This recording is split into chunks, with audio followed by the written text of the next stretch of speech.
Winds carry seeds of change across the land. They spring perfect peace.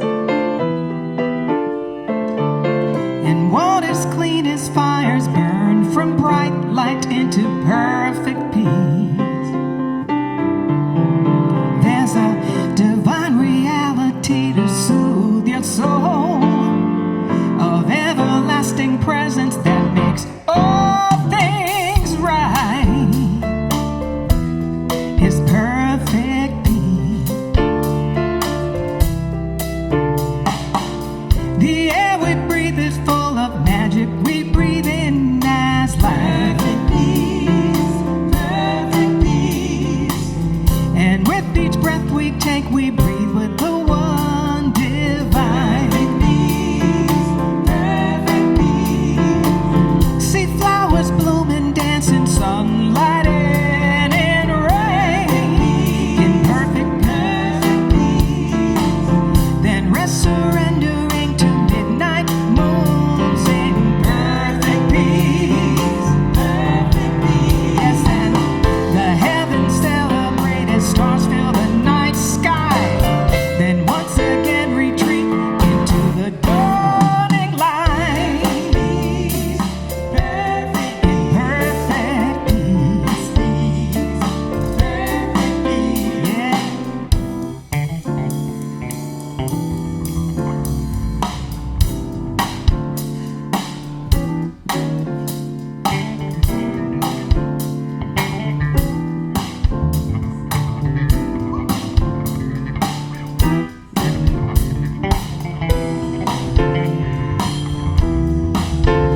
Perfect peace.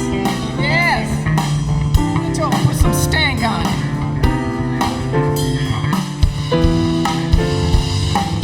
There it is. There it is. Just as celebrate as stars fill the night sky. Then once again retreat into the dawning light. Everything is perfect peace. Well, as your life unfolds, most mysteries are solved in perfect peace. All cycles are complete when love is the one resolved. That's perfect peace. Yes, beneath appearances, creation marches on. Just fill your heart with love and see through the great divide. Yeah, 'cause there's a divine reality to soothe your soul, an everlasting presence making all things right. Divine reality to soothe the soul, of everlasting presence making all things right. It's perfect peace. Say perfect peace. Perfect peace. Perfect peace. It's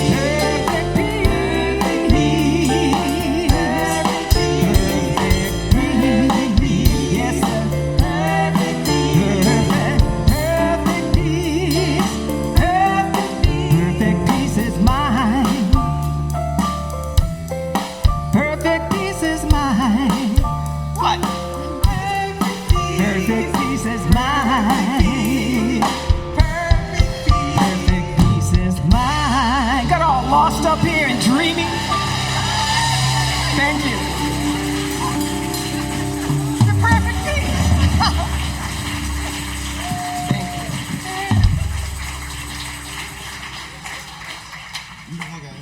Always a little bit challenged with order. Let's thank Gina again. Let's thank Jonathan. Yeah, Andre and Brian. Woo. And for those of you that don't really understand my point about going through is I'm not going to fail. I'm going to go through it. I have no intention of failing. I'm going to go through to the other side. that texted and said, what's going on? I'm like, no, baby, I'm going through. Through. It don't make no difference what it is. I'm going through. Yeah. Good morning. Ernest Holmes wrote, "It has been said talent does what it can, but genius does what it must." This morning, our spiritual principle is genius does what it must. It must be what it is. There's a universal urge of the divine that is in all of us that is constantly revealing itself and allowing us to reveal it in the world in which we live. We look for solutions intellectually in the world, and I'm here to tell you, if it were an intellectual solution, there are more doctorates in the world than they have ever been, and they still haven't figured it out. We transform the world through the spirit that we bear and the gifts that are within each one of us. The divine is revealed in our creativity, and that is where your genius is, in your creativity. That's the zone of our genius. And the breakthrough of it all, and we are in the book this morning, The Genius Zone. The breakthrough is this process that moves us from being negative to the point of our true creativity. True. And the reason why it's true, it's not your talent. It is your creativity. There's a difference. Some of us have natural talent, but then there is this creativeness that dwells within all of us that make people who are not necessarily so talented even successful and minister to us all. So my title this morning is You Are a Genius. But are you living in your genius? Are you living in your genius zone? We are called to co-create with the divine. It doesn't happen outside of us. It happens through each one of us. And it happens in the places where we are in our genius zone. And how often do we operate within it? Do we visit it every now and then? Or do we seek to live more in our genius than we live in our negativity? The genius zone is the convergence. It's the place where all of these things converge. Talent, passion, and optimal performance. It all comes together. It is when you have a talent that's on steroids. It's a talent that is infused with spiritual power. And it's the spirit that provides these gifts for us to be able to transform the world. The only limit to your genius is inactivity. That's all, inactivity. But when I say the word genius, who do you think of? Albert Einstein? Leonardo da Vinci? Martin Luther King? Is that what you think of? That's not the only geniuses out there. There are geniuses in the world in the things that they created. There's a whole lot more that needs to manifest in the world, and you are sitting on it. It's in each one of us when we operate in our talents and our passions and at optimal performance. The sacred text says that we are one body and we belong to each other, and we have all been given different gifts. The interesting thing is the list of gifts. The gifts are teaching, serving, encouraging, giving, leadership, words of wisdom, healing, and power. Serving is a spiritual gift? What about the big stuff? I want to walk on water, and you would love me more if I changed water into wine. But that is not my gift. That is not my gift. But we do want to do big, exceptional things. But the gifts that we have been given is to benefit all of society. That's what makes a difference. We can be diverted and looking for the big and the unusual stuff of walking on water and changing water to wine, and forget that within each one of us is exactly what the world needs and what the world needs right now, or we wouldn't be here. Let nothing be wasted. Nothing be wasted. So we can live in a diversion of looking for gifts that we don't have, envying the gift that we don't have. I wish I could sing. I really do. I mean, to me, there is nothing like being out front, mic in your hand, and you have command of the whole room. And people are swinging, and they nod every now and then, take a little nap. I wish I could do it, but it's not my gift. It's not my gift. The best gift I got is standing up here talking to you.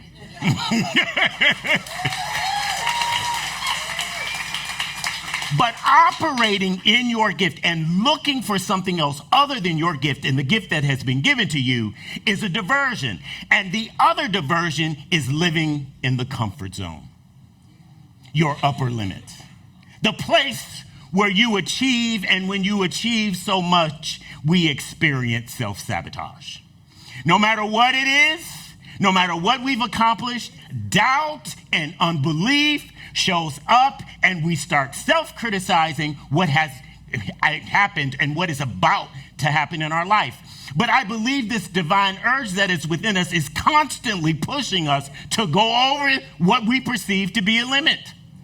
It is pushing us to a place that is outside of our comfort zone.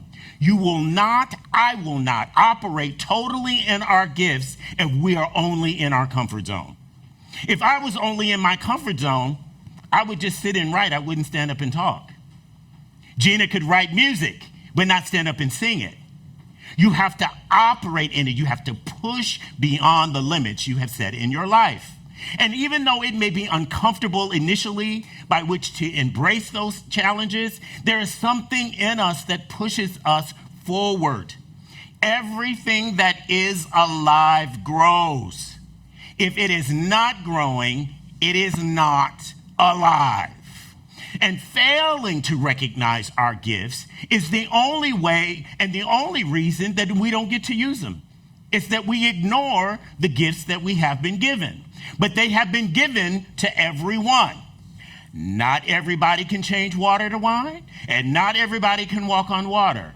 But everyone has been given the gifts for the benefit of society, and that is how we transform the world. Our spiritual gifts, and this is how we know that it pushes us beyond our limits, because it will provide for us to be nice and beneficial and encouraging in times when we are right in the middle of opposition. We co-create in this genius zone. And that's where we want to be. That is where we feel enriched and empowered, and we feel that our creativity is flowing. And as they say, you're in the zone. You're just in the zone. The author writes, he says, do you enjoy your suffering? Do you enjoy your suffering? Okay. You do? I'm glad for you. I don't like suffering. I don't like suffering. Dying don't bother me. Suffering, that bothers me. But this is what he writes. He says, anytime you are unhappy, you are thinking about something that you cannot control. And he said, and the other reason that you are unhappy is that you are trying to change something that is unchangeable. No control and unchangeable. So you'll say, but, oh, no. We talk about what is possible and the infinite and all the possibilities. I'm not talking about overcoming. I'm talking about the things that you cannot change, like the past or the future. How much time do we spend in the past with regret and in the future in anxiety? That's what we cannot change. And you know what else we can't change? Other people. I have tried. I have asked for that spiritual gift, and that is not what I have been given. It is not in the list to change other people. And this is when we are unhappy. When we want to change something that is unchangeable, when we should just go on and live in our genius. And that is why we suffer. We're trying to change the unchangeable and control the uncontrollable. And the author says the first thing you need to do when you encounter any challenge in life is make a decision as to whether or not you can control this or not. Because if you can't control it, you better lift it up to God. Because that's where your help is going to come from. The past and the future, where we spend all of our time, we can do absolutely nothing about. The genius zone, though, is where our passions meet our talents and we bless the world. It's not just for us only. It's for the world in which we live. It is another way of talking about you being the light of the world. Now, let's contrast the zone of genius from the zone of incompetence. The zone of incompetence is the things in life not only that you don't like to do, but you're not any good at it. And then there is the zone of competence. And these are the things that you can do, but you don't enjoy them. I can mop a floor, but you won't be able to walk on it without sticking. I tried it once. I was no good at it, so I decided I better not do that anymore. There are things in life that I am just incompetent of doing, and I don't have the passion to overcome the problem. What about you? If there's some things in your life you don't want to do and you don't have the passion to overcome them, you know, sometimes those things are there, but we spend most of our time in the zone of incompetence. Worrying about what we don't have, what we cannot do, what we should have done, what we would have done, and all of the kinds of things that we cannot change and we cannot control.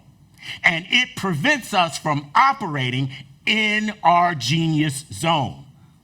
So if we want to operate in our genius zone, we have to stop worrying about the stuff we cannot control and the stuff we cannot change. But it is authentically moving and operating in the gifts that we have all been given. I am sure you know people, I do, that I look forward to seeing them because I am going to be happy because I saw them, because they bring out something in me that I love. That is more important to me than money. Patricia Tyree is one of those people. You know, Patricia, Barbara Witt is one of those people. I look forward to seeing them because they love me up when they see me, and it moves me from wherever I'm trying to control and to move me to a place where I can actually enjoy myself. So we must align our thoughts and our gifts with our actions. Things that are not in alignment do not accelerate together. They accelerate at a different speed. You are not going to get off the ground in a plane if different parts of the plane are not accelerating at the same time. I don't know much about flying, but I think both of the wings got to go in the same direction at the same time, and it's the direction that I'm going in. And it's the same way with our lives. If we want our lives to take off, we have to align our gifts in the trajectory and the direction of where we're going. But as we shift from the negativity and all of the stuff that we don't have, and all of the stuff we cannot change, and all of the stuff we cannot control, and all of the people we cannot control, we get to operate in our genius. Each one of us has our own spiritual journey, and it's a sacred story for each one of us.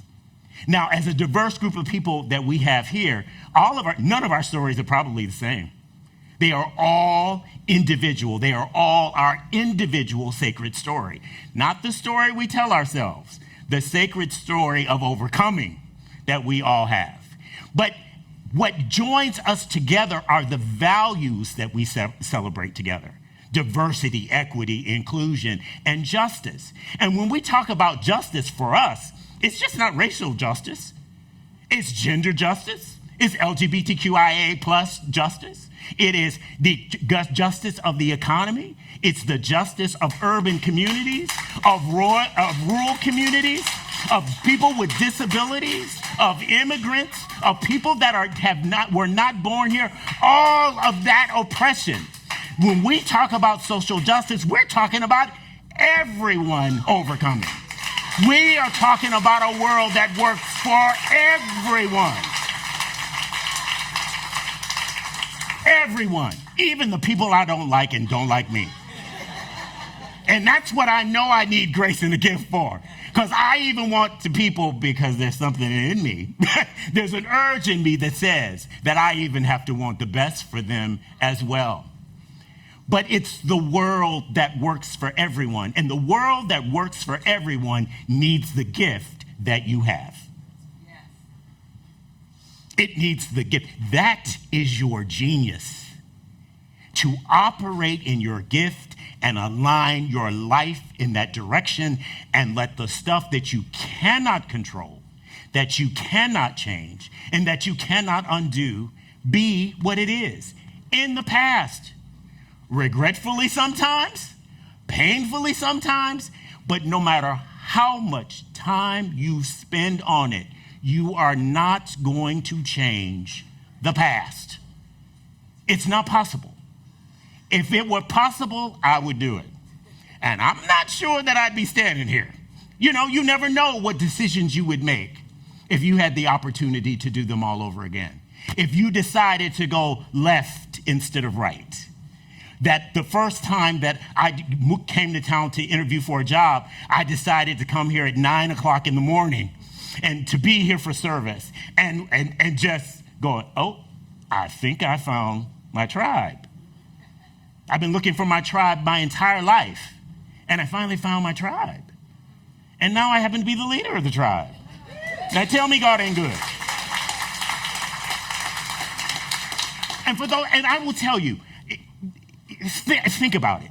When I moved here 12 years ago, I had not even become a practitioner yet, let alone a minister. I have done all of that right here with you. So everything that is good about my ministry and everything that is lacking in my ministry, you were a part of it all.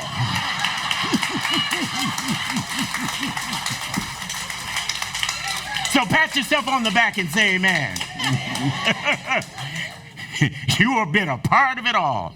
And I'm thankful for that, because I would be a different person if I were in a different place. And I'm working, I really do believe every day I'm working more and more in my genius. It doesn't mean that I'm special. That's what we can't worry about. It's about being special. We are all special. Everybody's special. But it's about operating in your gift and allowing your gift to change the world that you are in. I believe this is the vision of God. That God has empowered us with the Spirit, with gifts and abilities to transform a world that is looking in the wrong direction. It's not somebody else. It's every encounter each one of us have. Now, we want to do big stuff. You know, I wish I were standing on television every Sunday morning, but I'm sure I'd say something that would embarrass me and they'd throw me out of CSL. I mean, if I did, because there's no telling what's going to come out of my mouth. We want to do big stuff, but the thing we should do is where our gift is. Because operating in your gift is what's going to transform the world around you and make you the happiest. That is what the divine does for us. It takes us beyond the upper limit. The challenges and the opportunities that we have in life, we can embrace and go, I don't know how, I don't know when, but I know I can. I can. Why do I know I can? Because there's been a few things in my life when I reflect back on them, I didn't know how I was going to make it through that either. But each time you do, you build up a little bit more resilience for the next challenge you're going through. I wish the challenges were in life, and as my resilience built up, that I didn't have any more challenges. Isn't that the point? To get rid of the challenges I've overcome, But that's not what it is. It creates a fortitude and an ability to allow us to take on even bigger challenges. Because every day you get up, you got a new challenge? I'm sure. I know that to be the case. We overcome in this world and overcome and allow the world to overcome by our contributions in the world. But we must adopt a mindset not of what is negative and not of what we're not, but who God says that I am. That's why your concept of the Spirit is such an important thing. Because what I believe God says about me has a whole lot to do with my confidence when I'm going through. Because it says, don't beg, be thankful. Because you're going to go through it, or it wouldn't present itself. We use these gifts to deal with our doubt and our unbelief because